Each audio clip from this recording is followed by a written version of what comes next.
We had jati, and we had a theoretical framework of varna, but jati and varna were not conflated. Many of the jatis said, we don't know varna, we are just jatis. The English said, no, you are this varna, and therefore you are below somebody else. That was not the case at all. All the jatis thought that they were equal to everybody else. So the English created it, and their followers, sadly in the left, and perhaps some others as well, um, believe that this is the truth. And this has poisoned thought and poisoned critical inquiry in India, which is one reason why Indians are unable to. Your first question, why isn't this being discussed in Indian books, is because critical thought itself has suffered in India. There's a lot of shallow stuff that's done.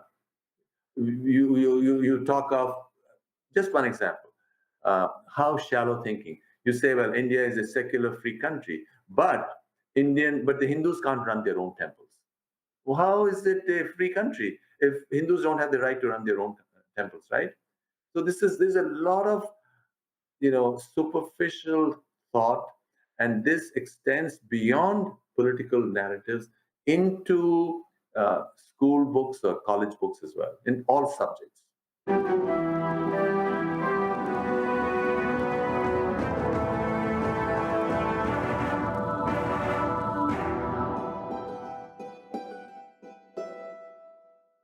Please don't forget to like, comment, and subscribe. Namaste. I'm Mithilesh and Sumit welcome you all to our new episode of the Eastern Report. Today we have noted Indologist and historian Sri Subhash Kak on our show. Today we'll discuss Subhash Kak's book In Search of the Cradle of Civilization, New Light on Ancient India. Welcome, Subhash. Thank you. Glad to be on your show. Co-author with Georg Feuerstein and David Frawley, Subhash Kak are arguing that India, not Sumer, was the cradle of civilization. Looks at India's ancient history by examining the symbols and myths contained in Rig-Veda and exploring the mathematical and astronomical data contained in Vedic hymns. Subhash Kak is an Indian-American computer scientist and historical revisionist. He is the Regent Professor of Computer Science Department at Oklahoma State University, Stillwater, an honorary visiting professor of engineering at Jawaharlal Nehru University, and a member of Indian Prime Minister's Science, Technology and Innovation Advisory Council. In 2019, the government of India awarded him the Padma Shri. So, Dr. Subhash, what prompted you to search the cradle of civilization in your book? See, it's a long story. I was working on history of Indian science, and the standard textbooks say that writing came to India only with the Greeks, which is about 230 BCE. And yet, about 400 or 500 BCE, you have the most sophisticated grammar, namely Ashtadhyayi of Panini, which describes the entire Sanskrit language in 4,000 computer programming-like rules. So the question arose, is it possible that somebody would create such a complicated grammar which has not been equal in the history of civilization in any other culture? Even now, nothing equal to the power of Panini's grammar has been created for any other language. So, being a person who believes that things evolve in sequence, Panini himself spoke of grammarians before him. So it was hard to accept the view that he did this when there was no writing at all. And therefore, what I did was over many years, I went back to earlier layers of Indian literature. You have the Shastras, various Shastras, you have the Sutras, and before the Sutras, you also have Upanishads and Aranyakas and the Brahmanas, and then the Vedic Samhitas. So I looked at all of them in sequence over several years, and it was discovered that there was a long forgotten astronomy, which gets reflected even in the very organization of the Rig-Veda and the other texts. And this I discovered, I believe it was 1992 or something, and I wrote up many papers on it, which I sent to scholars around the world, and they were published both in the West and in India. Now, this has very important chronological implications, because one reason Indian science or the chronology within the Indian tradition had been ignored in the writing of larger history by scholars in the West was because of the theory that Indians had no science and Indians had no astronomy, and Indian astronomy itself came with the Greeks. But now, when I discovered that there was an astronomy within the organization of the Rig Veda itself, this meant that you could not ignore all those early references that we have in various Vedic texts, which have been noted by many scholars, such as Tilak, Western scholars also, and Dikshit, and many, many others over the past 100 or 150 years. So people knew that there were these references to, let's say, 2000 BCE or 3000 BCE, and certain other events which could have only occurred 3500 BCE, taken together with the fact that the Vedas speak of no region excepting North and Northwest India.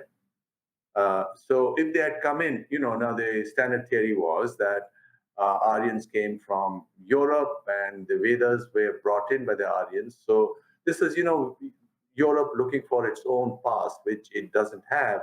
So what they did after they came to India, they said, well, all these great books are really our books. And the ancestors of Indians came across the Himalayas about 1500 BCE. This is called the Aryan Invasion theory. And they came here. So these are our books, European books. They came here and then they got mixed with the indigenous population of India. And that's when their race got weakened, and then they got into superstition, etc., which is why we need to rule India. This is a part of European racism and colonialism, because the British justified their rule of India by saying that they had to civilize India because India was all reeking with superstition and andhavishwas, and they didn't have any culture, etc. They probably had some spirituality and some temples, but they didn't even care much for Indian architecture or sculpture. They said, "What is this gods and goddesses with so many, faces and so many arms, etc." So basically, it's all related to European racism, and so now what happens? We discover that there is astronomy in the very organization of the Rig Veda, because you could always say that that well, you have Siddhantas, but they are probably much later, um, such as Surya Siddhanta is supposed to be old, but there is interpolation. So they would say, well, since there are interpolations, things were written in it much later, therefore we cannot look at it for confirmation of the chronology of India. Now we have Aryabhatta, or you have Brahmagupta, but they were much later, or Varahamihir and so on. They were much later. So now what this did was that if India knows of no place, or Indian literature knows of no place in the earliest layers, excepting India, and it also knew astronomy, and it describes Indian places and rivers and cities and towns and language.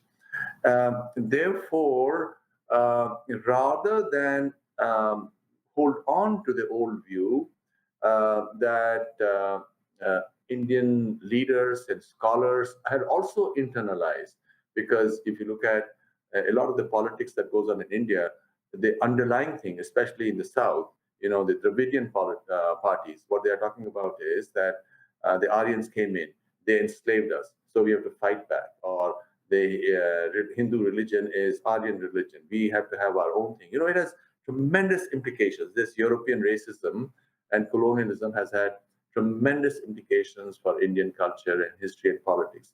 But it's not to fight what the politics is, because whatever the truth is, and let the politics be what it may. So the truth is that Indian texts are aware of astronomy, and there was astronomy, and certainly there's also writing in India. This whole thing that writing began in India in only about 230 BCE with the coming of Ashoka and Megasthenes, etc.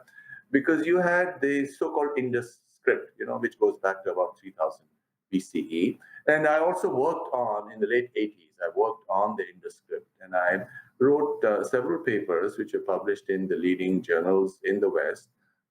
A journal, for example, called Cryptologia, and also in Indian journals and books, and where I was able to show that Brahmi, which is the earliest Indian script, and out of Brahmi are derived all the current script, whether you're looking at Tamil or Malayalam or Kannada, and certainly Devanagari, or Bangla, or Telugu. They're all derived. We know it because scholars have worked on it, how the original Brahmi evolved. And in fact, from Brahmi are also derived the scripts of, say, Indonesia, Java, for example, or the Thai script, or the original Filipino script, or even the Siddham script, which is still used for writing mantras in Japan. And the Korean script was also evolved under the influence of Brahmi and its descendants. So Indian writing has a very old history. So I was able to show, and in fact, I can tell you what the argument is. I looked at the 10 most commonly occurring Indus characters, and you can do frequency analysis. We have record of all the Indus texts. So I looked at the 10 most commonly occurring shapes. Then I also looked at the 10 most commonly occurring characters of the Brahmi script. And you find that they're almost the same. So just on such morphological basis, on such structural basis, shape basis, you can make the argument, because, supposing the Aryans came 1500 BC, and they saw these signs on seals or in ruins, and they wanted to start writing, or Brahmi now came from the West, as the old theory was. Then why would they use the symbols in the same correspondence, right? In the same correspondence of what the frequencies are. The rank order of the 10 most commonly occurring symbols is about the same. So this sort of sealed the argument that, first of all, India had a very rich, scholarly and scientific tradition prior to coming of the Greeks. This whole thing about the Greeks is so bizarre, that here is the world's greatest literature. Looking the various layers of Vedic literature, or you look at the Mahabharata, or Ramayana, and many others. Mahabharata, of course, the beginning is seen by scholars, perhaps somewhere in the middle, in the form that it took, middle of the first millennium. But in any event, this is the world's greatest literature. The world's longest book is the Mahabharata, right? And we have so many others. No other. Whether you're looking at Latin or any other ancient culture, there's in just volume no other literature equals the Sanskrit literature, and even its earliest portions. The Puranas, for example. Of course, the Puranas were revised and later on, but the Vedic books also speak about Itihas Puran. So the Puranas did exist during the Vedic times, also, although they were changed later on. Because people were constantly updating or modifying and so on. So now this has tremendous implications. Um, the Harappan civilization, which is now called the Sindhu Saraswati civilization, it goes back to at least 8,000 BC. In the same form, and you talk to any archaeologist, all the archaeologists are agreed that it's continuous. There is no break. Um, if you look at, for example, the archaeology in Peru, where the Europeans came 500 years ago, you find a break, right? New people come in, so the way things are done are very different than how they were done before. In the Indian civilizational area, there is no break at all, right from 8,000 BC, and perhaps that goes much earlier. But you don't have for that, you need to keep on continuing research. But there are other structures. For example, you have rock paintings at Bhimbetka near Bhopal, which, according to scholars, could be as early as 30,000 or 40,000 BCE. So there is a whole continuous sequence. And I believe in Maharashtra, they have discovered these huge etchings on rocks only recently, 10, 15 years ago, in various shapes and so on, just like the etchings that you have um, in Peru, these huge lines. So, all right, so now you have this, and you also have the fact that the later Vedic literature speaks of not just the region south of the Himalayas, then it also speaks of region across the Himalayas. For example, Uttar Kuru, which is Central Asia, or Uttar Madhya. So then it speaks of Aryan kings or Vedic kings of Uttar Kuru as well. And therefore, what it means is that there were people expanding across the Himalayas. Um, and now, more recently, it's been discovered that if you study the various languages, well, the other element before to make it uh, more logical, the other element of the earlier model was that hey, North Indian and European languages belong to the same family. Most European languages belong to the same family, which is called Indo-European, and it was brought to India about 1500 BC. Now, these languages were also brought to Europe, they say, about the same time, because the original languages of Europe are not Indo-European. What are the original languages of Europe? They've shrunk to various corners. For example, Basque or Etruscan, which has now disappeared. Basque is in Spain and France, southern France. Or Etruscan was a language in Italy before it was superseded. And then the other non-Indo-European languages of Europe are, say, Finnish, or you have Hungarian. Now, the Hungarians are aware that they came in later, but it's believed that the original languages were probably related to Finn and the Etruscan and so on. So the scholars were prepared to accept that maybe people came in from Central Asia. In the beginning, it depended on who the scholar was. If the scholar was a German, he would say, well, the original place of the Indo-Europeans was Germany, even though Germany was under ice, in the Ice Age. If it was a Russian, they would say these are the Russian steppes. And then the English said, okay, maybe Central Asia.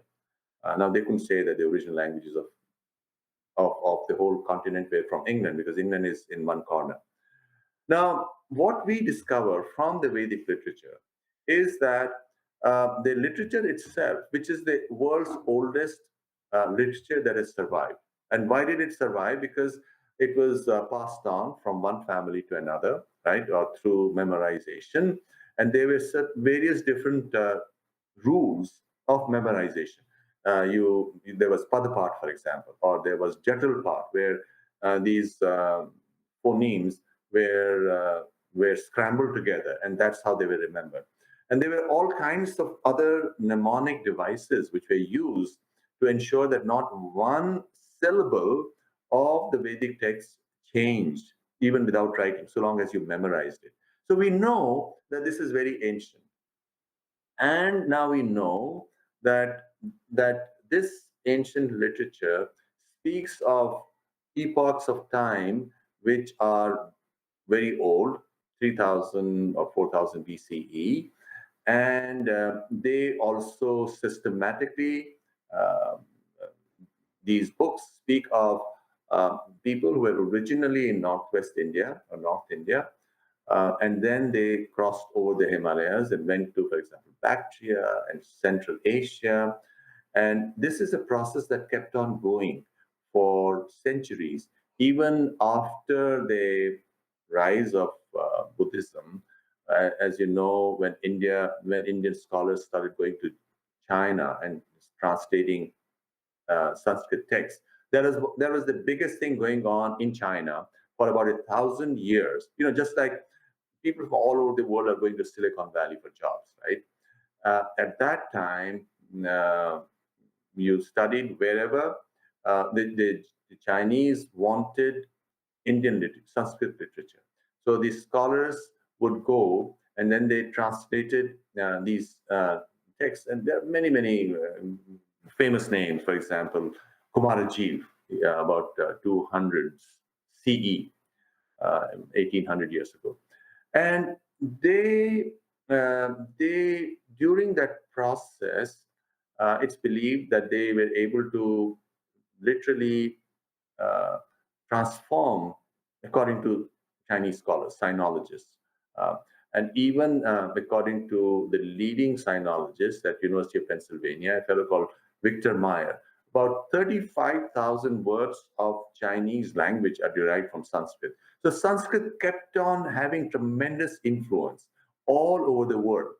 Um, and as we have said, Sanskrit is a very, if the Vedic texts are 2000 BCE or 3000 BCE, it's the oldest language that there is and which is still alive, right? For example, even a person like me um, can read a lot of the Vedic texts. You can read the Upanishads, and sometimes you have to make use of dictionaries or look at what other scholars have done, but you can read it. It's an amazing thing. And and of course, with the Europeans or European racism, they wanted to dominate India. So part of the politics that arose was that Sanskrit is a oppressive language. Sanskrit has to be destroyed. So a lot of the stuff that has happened, and a wonderful scholar who passed away a few years ago, named Dharampal, wrote a book called The Beautiful Tree, where he showed that contrary to what has been indicated, or indirectly indicated in NCERT books or journalism articles in India, because Indians are mind colonized. Especially after independence, a lot of the stuff that NCERT books have taught to several generations of Indians give European information. So coming back to questions, so I have a question prepared for based on your book. So what I would like to do, I would like to show the book. So this is wonderful book. So I just had started reading last year, and like this is the wonderful book written on like if someone wants to know about the uh, ancient civilization, Indus Valley civilization, and then Aryan theory that has been propagated. It's a wonderful book, so I'll recommend everyone to go and have a read. So let's continue with the questions that we have. I'll start with the Vedas, like we discussed already. So why your study begin with the Vedas? And the second question is that Vedas are Indian, and it is here from many years, thousands of years, but still our textbook refers to the Western translations. They don't refer the Vedic verses directly. Why so? See, what the English did, and I was talking about Dharampal's book, The Beautiful Tree, they destroyed India's own educational system, which Dharampal, quoting English superintendents of education, says had created a literacy rate of maybe 60, 70%, and people from all communities, all jatis, studied at these schools, which were run by temples and so on. So the temple was also a kind of a school, pathshalas, they were pathshalas, right? Kids of all jatis. Now they propagated this view that the temple education is one jati dominating another, which is totally false. That's not the case at all. And so they destroyed the system. So India's literacy rate under the watch of the British dropped from say 60, 70, 80%. By the time the British left, it was down to 4 or 5% because they destroyed our own system. So the pathshalas disappeared. And then they slowly, in the beginning, there were just a few colleges across the country, right? And there were four which were set up in 19th century, five or six. And then slowly all that evolved, the English education system. But they, through these schools and through this curriculum, are teaching their view of India. You get that? Yep. And that's a false view because it's a colonial view. It was a view to dominate India, right? And we have internalized it. So what you read is falsehoods because you have Max Muller's translation of the Vedas. They're totally wrong. They're superficial. They're not right at all. And many scholars, like Aurobindo, wrote a book called The Secret of the Veda, where he fought against it. But what has happened is that Western Indologists and their Indian followers, if you're only reading one interpretation, then if you're looking at something from within the system, within the box, then you think that box is all that there is. So these people don't read. Most Indian scholars are not reading the original sources. And therefore, when the textbooks are written at NCERT, they just, and NCERT is, in my view, totally misguided. Their structure of writing books is totally misguided. They set up these committees.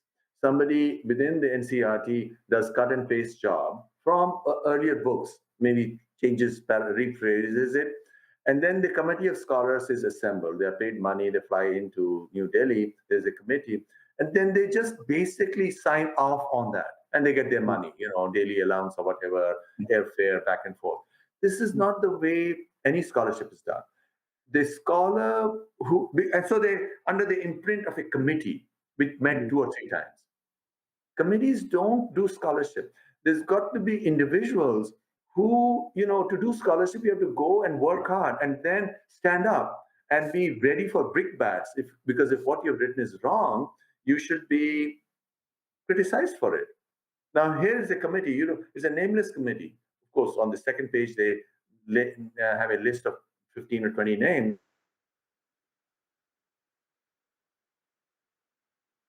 Committee, then nobody's responsible because they can always say, well, somebody else wrote it, we just signed off. So it's a kind of a bad system. And it's very unfortunate that Indians don't know their own tradition of science and scholarship, because India is all about knowledge. If you read the Vedas, Ved ka kya artha hai? Ved means knowledge, right?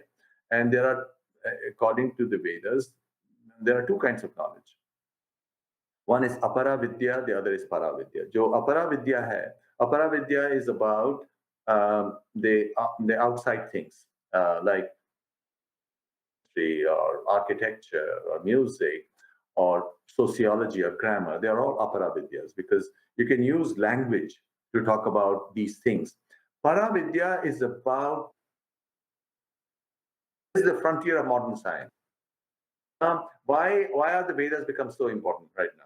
That's because the world is aware that having known or learned about the outside world to a great extent, now you have reached the frontier of where does consciousness coming from? And that is this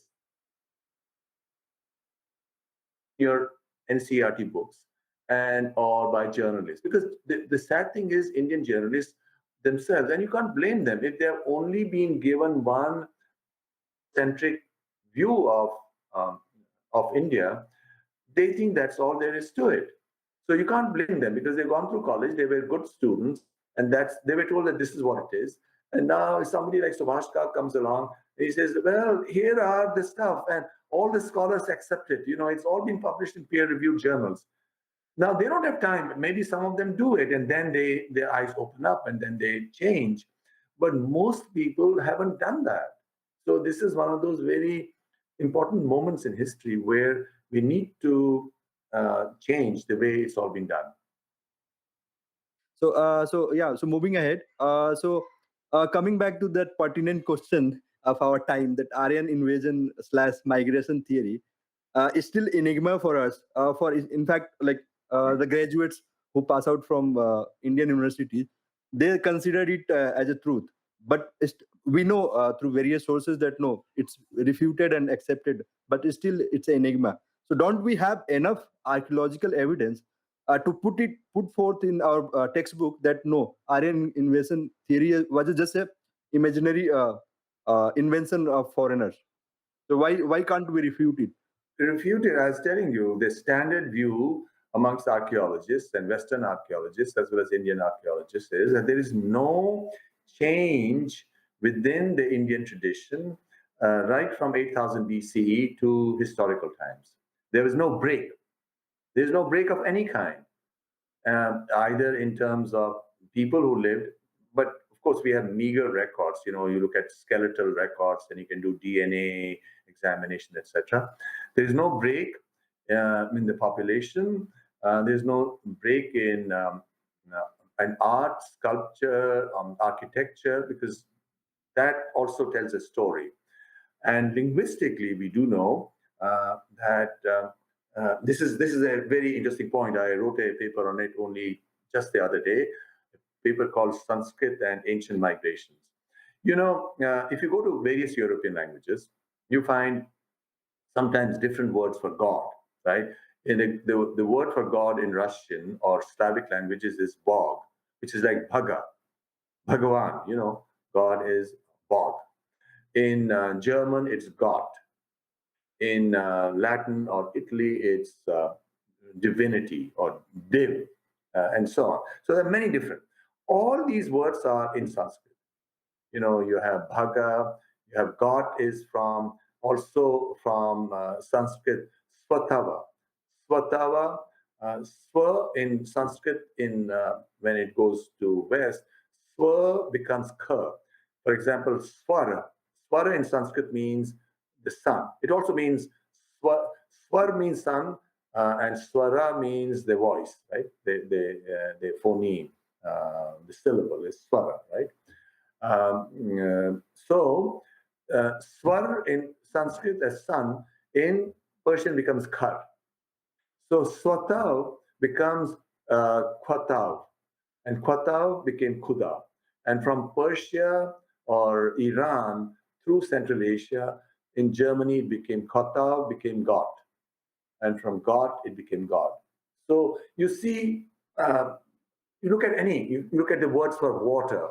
The word for water in Sanskrit are many different words. For example, Udaka is one word, or Vari is another word, or Neer is another word. You find that all these words are current in different parts of Europe. Udaka becomes vodka. Vodka means really water. Vodka is the powerful spirit in Russia, right? It actually means water. Vodka means water, right? Udaka. Or Vari is like water. Vari is water. Neer is also used in Greece. So the whole thing is, you look at sky, you look at different abstract things or body parts, you'll find that different words used in variety of European languages are already a part of Sanskrit. So now there are two theories. One could be, well, maybe Europeans from Russia or somewhere came to India and brought their languages, and they also brought the Vedas, right? Because that's what European racists believe, that the Vedas came from Europe.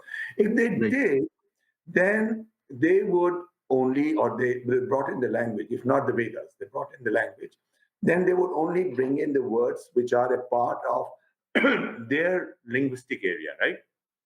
Say Russian, Slavic words. But Sanskrit has all these words from which are used in Spain, which are used in Germanic part or Latin part. And therefore, the more logical explanation is that in different times, and this is what the Puranas say. The Puranas say that there were these Panchajana, the five peoples in the Vedic times. And two of them, the Anu and the Dhruyu, went across the mountains westwards, right? The others stayed back. The Yadus, for example, or the Purus, they stayed back. But these were because they lost the war, the Dasharagnya war, which is described in the Rig-Veda, and then they went westwards. And you have they have references to it even in the Ramayana, in the Mahabharata, the earlier long stories that some of these people went westwards. Now, that doesn't mean that it's only people going westwards. It was also diffusion, the ideas. Just like look at the last 30 years. Indian ideas, because they have something new to give. The Indian yogis or yoga teachers, let's call them yoga teachers, are to be found in every corner of the world. You go to any corner of the world right now, people are doing yoga, right? So this is cultural diffusion because this is something that some societies where these ideas are going don't possess at this time. So they want to do yoga, right? Likewise, we have evidence now that these ideas were going from India, and with the ideas, they were also taking the language with them. And we have evidence of that in Southeast Asia, for example, right? Um, the Yep. old Javi language is maybe Yep. 70-80% Yep. Sanskrit. So it's not that people were. Yeah, in Indonesia, like I just came to know that till 8th century, the main language was Sanskrit in Indonesia, official Well, language. not quite Sanskrit. Sanskrit was one of the languages. They had their own literary language, the Javi language, Right. but certainly prior to that, not 8th century. You have to go much further back. And Sanskrit was there in the background always, not just in Indonesia. You also go to Thailand, you go to Champa, which is Vietnam, then you go to Vietnam, you go to Philippines, and then certainly Japan.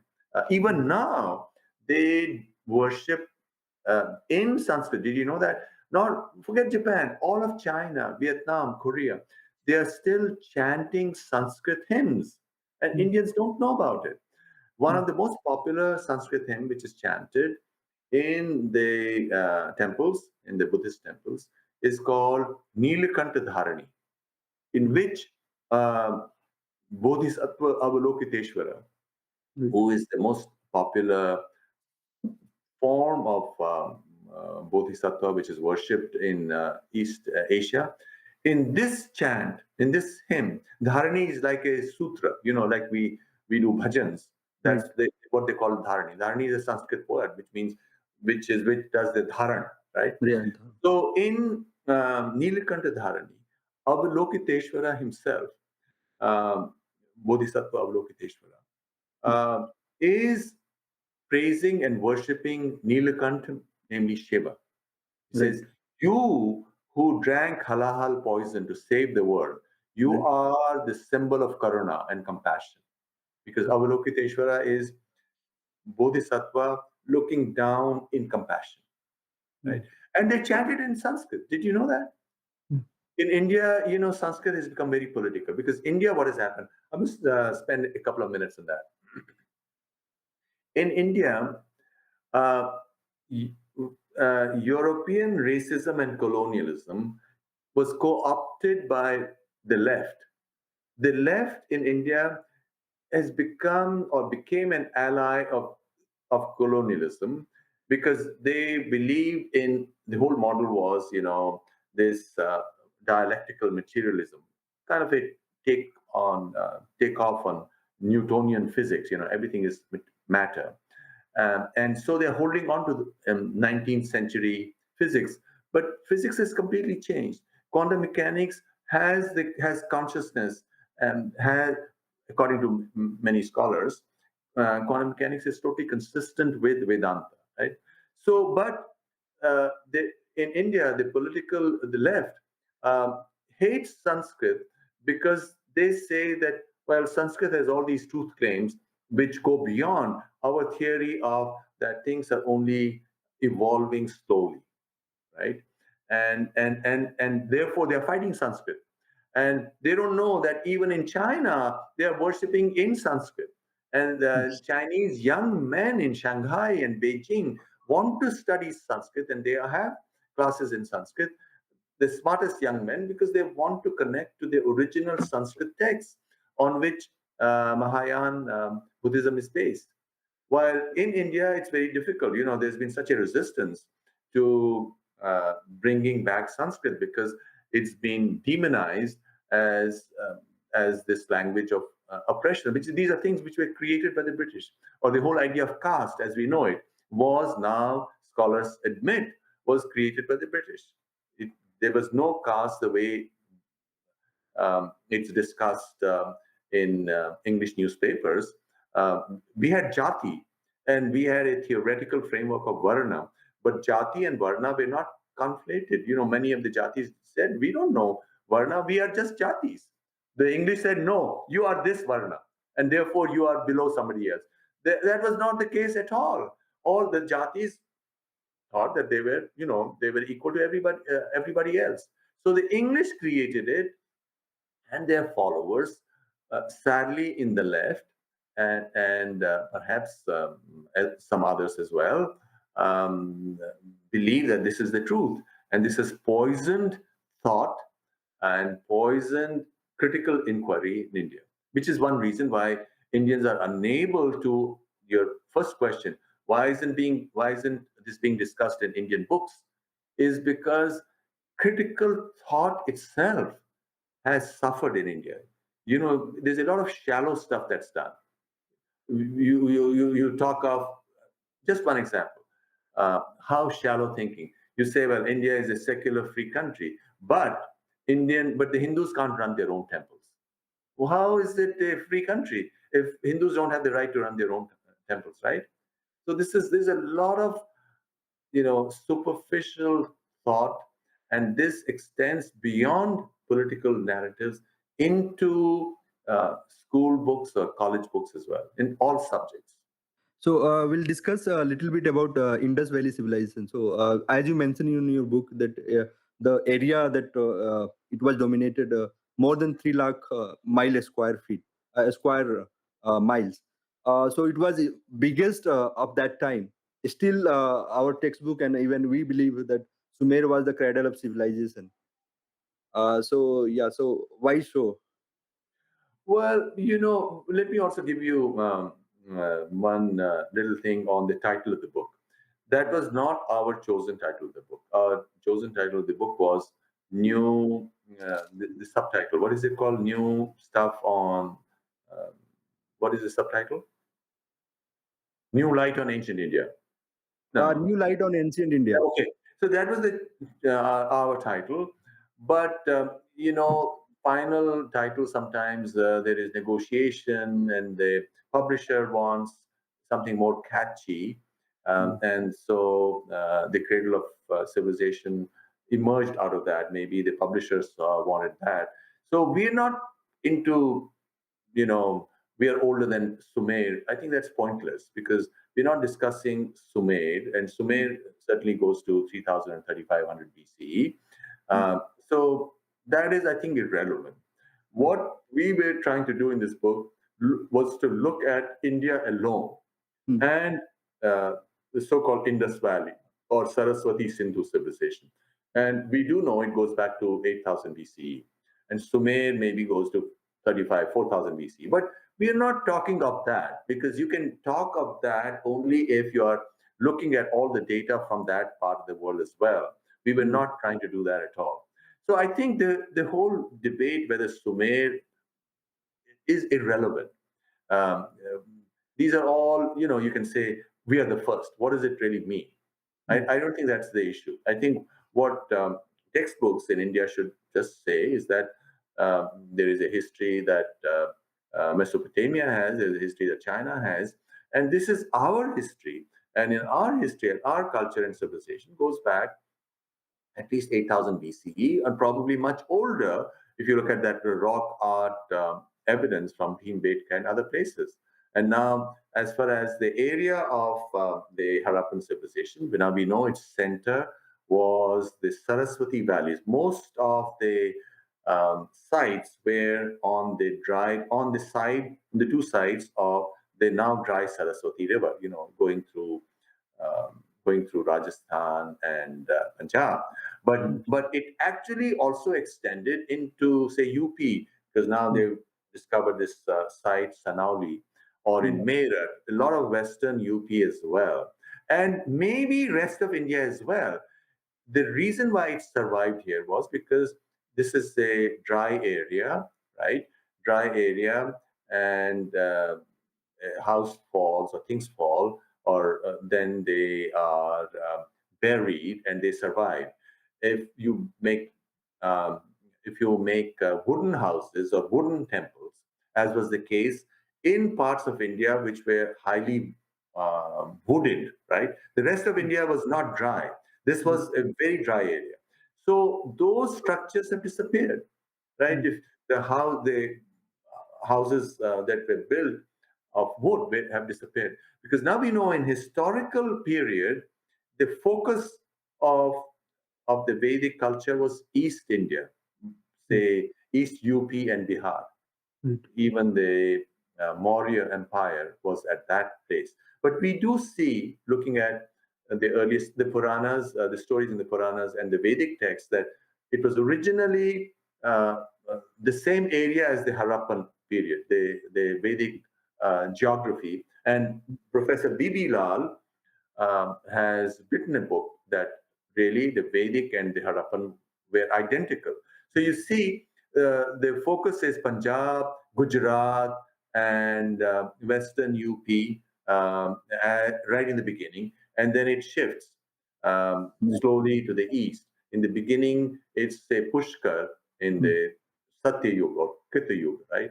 And then Treta, it shifts, and so it shifts further and further, and then it goes to Prayag, right? So it shifts further, and that's where the great kings were, the emperors were, Varanasi or Banaras or Kashi. And then you find that the Vedic Samhitas were put together in East India, in Bihar, and in UP. So things had already shifted. And maybe they had not shifted. Maybe there was also early on itself, in the Harappan period itself. But because these places were wooded, they had an ample wood available, so their structures were made of wood, and they have not survived. But certainly, Patliputra, the wall was huge when Megasthenes came. When he saw it, it was a huge wall. There were big structures there as well. Yes, so you have mentioned the catastrophic events that led to decline of Indus Valley civilization. So some are plausible events, but what happened to the people of Indus Valley civilization? So what were they moved with the Vedic civilization, or is this the continuation of Vedic civilization? It was earlier Indus Valley, then they moved to Vedic. According to Professor B.B. Lal, they are the same people. You find in Rajasthan or Sindh, you have pictures or images of women wearing these bangles of different kinds. Correct. From the Harappan period, right? And you find that women are still wearing the same bangles. I think these are the key things. What is continuous is in art, is in the way we live, and that has not changed. That's not changed over 5,000 years. So it's the same people. So I think India was more populated than just the estimates that have been made, looking at the towns and cities of the Harappan era. And even if you look only at that, India was the most densely populated region of the ancient world. Yeah. And it still is, right? It is the most densely, and of course Eastern China now. So it was the most densely populated, and the place where the earlier theory that maybe they came from Central Asia, the Central Asian plains cannot support a large population. That's steppes. Those are grasslands. And Right. even now, their population is low. So Yep. there could not have been an excess population there, which would move to somewhere which was empty. See, Right. Europeans moved into to the Americas because the American population was much smaller at that time, right? Because they were living in the grasslands in Canada or in North America. So the Mm. grasslands support very small population because people are mobile, right? And population increases when people become settled, when they lived in villages and towns, as the Vedic civilization was all about living in villages and towns. They were Right. settled people, and that's why the population was large. So coming to the Sinoli excavation, so I found one lady's macabre. Then there, like, her toenail were nailed, so not nailed together. So that tradition is still found in North India. Whenever, like, young lady dies underage, so they do this nailing of their toenail so that they can't take rebirth or go to spiritual. Oh, I Spirit. did not know that. This is very It is interesting. there. It is there. Oh, I have seen excellent. in my family. I have seen, like, one lady died underage due to some unnatural death. So yeah, that happened, right? Nail was put so that she turned in ghost, or those kind of beliefs were there. So that's why that is still in practice. Wonderful. I think this is a great piece of information which I wasn't aware of. And Right. as I said, um, all other art, Right. bangles, other stuff, the yogi, the famous Pashupati seal Right. from Mohenjo-daro, everything is continuing. Right. There is continuation that can be seen in so many different ways, Right. architecturally, archaeologically, and that means it's the same. Now, I just don't understand what's wrong with the uh, journalistic discourse in India, where somehow there is theories that no, it could not have been possible, and part of it is related to this idea that that if Indians, people came from outside, they therefore are. It's perfectly in the past, the last several hundred years, and that's fine. People have always moved back and forth, and not only that, Uttar Kuru, which Mm. is where people came from, even if you look at Babar and so on, Mm. they came from Fargana Valley. That Right. that Right. was Sanskritic speaking for a long time until Correct. 1000. Yep. The Sanskrit languages in Uttar Kuru, as we know, and I've worked on it. You look at Khotani's language, or what is called Buddhist hybrid Sanskrit of Central Asia. Mm. So, so people came back, and maybe in many ways, some of them were returning. Not all. The Turks, the Turkic people look somewhat different, right? But and in the Turkic people, as they expanded towards the west, and now, of course, they are in Turkey. The most densely populated region of the Turkey people is Turkey, which originally 1,000 years ago, 2,000 years ago, was Greek speaking. The Yep. heart of Greece was Ionia, which is Western Turkey. Yep. Yavan, the word Yavan for Yeah. Greece Yeah. is One. Yeah. Yavan means Ionia. So Mm. that's present day Turkey. So in other words, the Iranians themselves, if all this is true, the descriptions in the Puranas, they originally moved beyond this region of northwest India, because Iran itself cannot support too much of population. It's Yep. a Hilly desert. area. It's or hilly hills or desert. So and you see that in the language itself. You look at Avestan, which is the oldest um, form of Iranian, and in which the religious literature of the Zoroastrians is written. Western is very similar to later Sanskrit. Mm. And from a Western, then you had Middle Persian and so on. And then you had modern Persian is only 1,000 years old, 1,000 or 1,200 years old.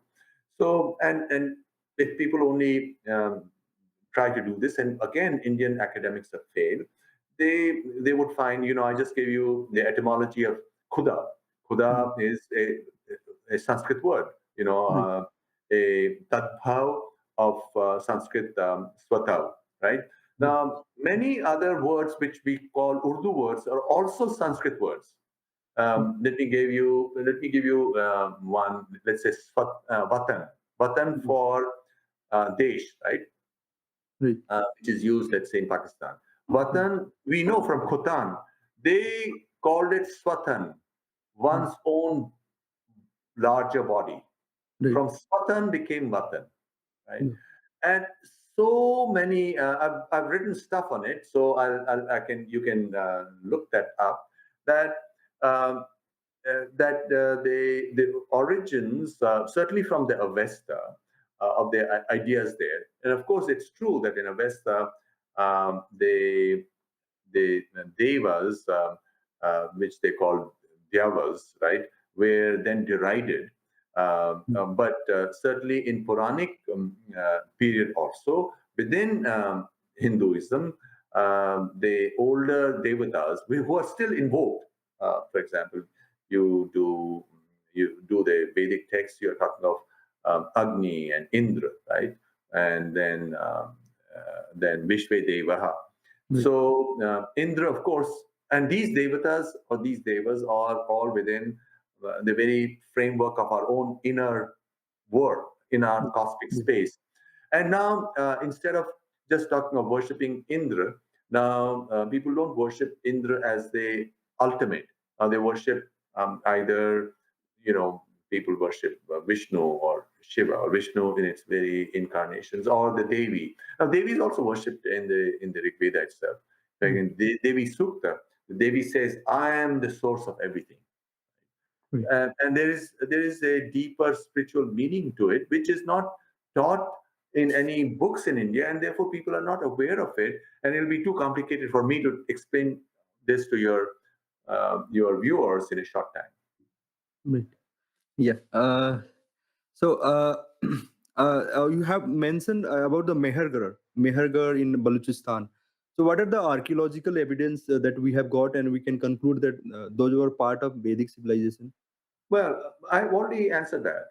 The answer is that if there is total continuity Right. within Harappan and the later civilization, as India's preeminent archaeologist, B.B. Lal, Mm. has admitted now in the books that he has written in the last 15, 20 years.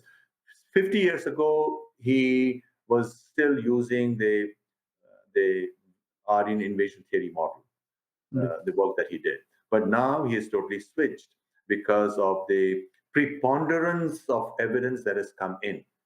So you cannot escape that fact. So the the Mehergarh and the later Harappa or um, Mohenjo-daro, or there are so many Rakhi Gari in India. There's Mm. so many sites in Gujarat. There's total continuity. The same people. So it's the same place, same region, which is the region of the Vedic hymns. And the Right. Vedic hymns are talking of the astronomical events, which are third millennium BC, which is the Right. same time as that of Harappa, right? And Right. therefore, if you're talking of the same place in words, and here is the corresponding archaeological evidence, they should be the same, and Right. you just cannot escape it. Yeah, so Indians, our ancient India, Vedic civilization, have done remarkable progress in spiritual science that we call, but they couldn't do that much progress in materialistic science that we know today. So why this drastic difference between two progress? Because you in your schools and colleges have been told false history. Right. That's not true.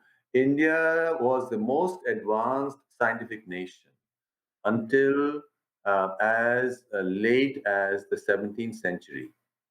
Mm. India was the most advanced in every field, in medicine, in chemistry, in metallurgy, Right. physics. In fact, I 5 years ago, 6 years ago, I translated Kannada's Vaisheshik Sutras, and you should look it up, or I'll be happy to email you a PDF copy. And the title of the book is Matter and Mind, and it's available on the internet. And there is a e-version of it too. So what I did was I looked at the Vaisheshik Sutras, and as you know, Vaisheshika is one of the six darshanas, right? And Vaisheshika is about material world, materiality, and you'll be astonished. Uh, it's, in my view, Kannada's understanding of physical reality is more advanced than almost anybody until the time of Newton. Can you believe it? And you can check it out on yourself. I have nobody in India has no. There were some philosophers, academic philosophers who have studied Vaisheshika Sutras or written books or something. No physicist in India in the last 70 years has studied Vaisheshika Sutras. India's education system is a mess. India, after 1947, actually chose the path of even more deeper colonialism by itself. It handcuffed itself. Why? Let people read it, and you may dismiss it. You may say, I'm not convinced, but people should be reading what the Vaisheshik Sutras are. And it is available there for 99 rupees if you want the electronic version, or you just send me an email, I'll send you a free copy. So India was the most advanced scientific nation, and certainly in mathematics and astronomy, and I already mentioned medical science and psychology. Yoga. Why is yoga conquering the entire world? Because yoga psychology is deeper than Western psychology. Everybody's looking for something more. We and a Muslim scholar from Spain in 1065 or 68 wrote a book called on his name was Sayyid al-Andalusi. He wrote a book on the sciences of the nations.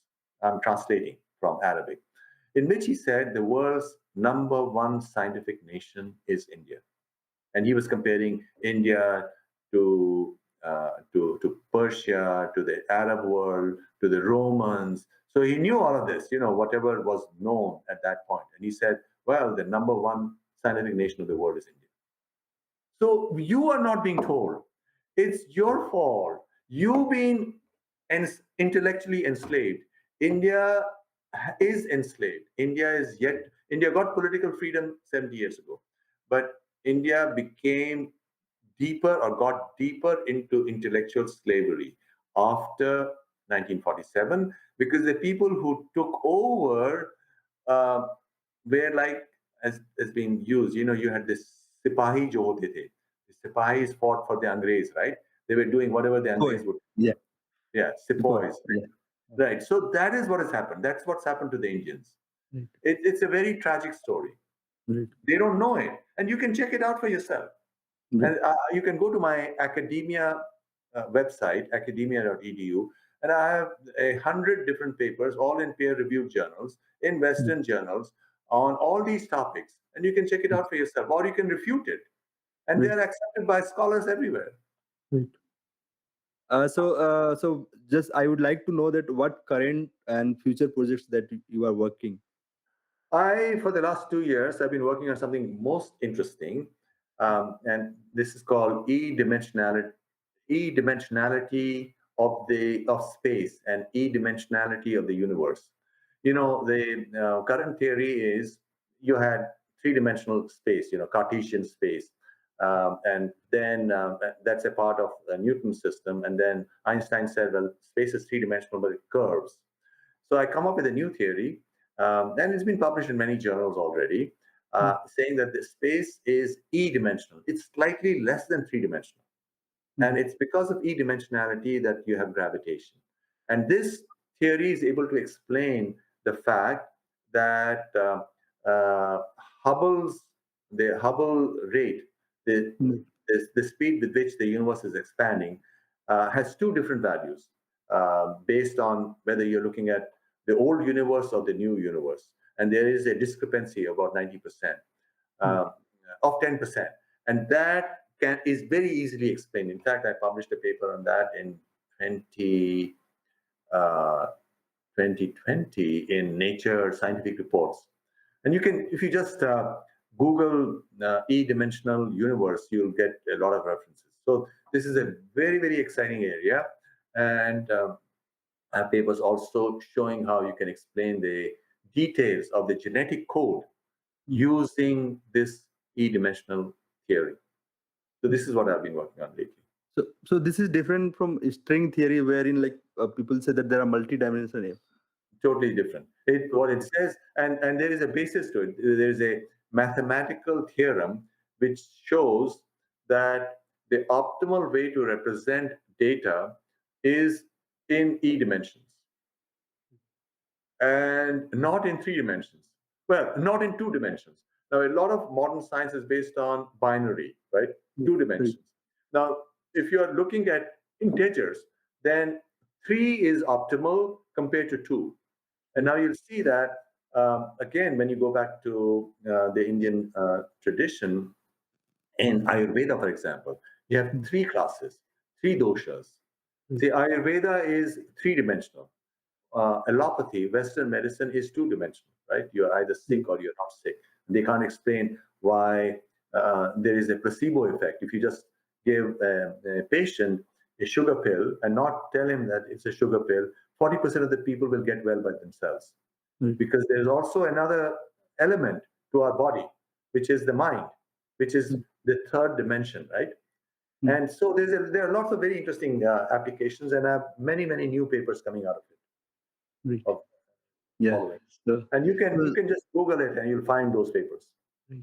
So it's a very, very heartening and interesting to know that like people are there who is trying to find science in Vedas and trying to mingle with the current science that we study and we know today. Yes. So yeah. So thanks for your contribution to our ancient civilization and current civilization. And we would like to continue what you are doing, sir. So Thank you. Wonderful, Mithilesh ji. Great to talk to you. yes. So yeah, thanks for joining us. And yeah, so we'll love to meet you again. Thank you. Okay. Namaste. Namaskar. Hopefully, you liked this episode. Please don't forget to like, comment, and subscribe.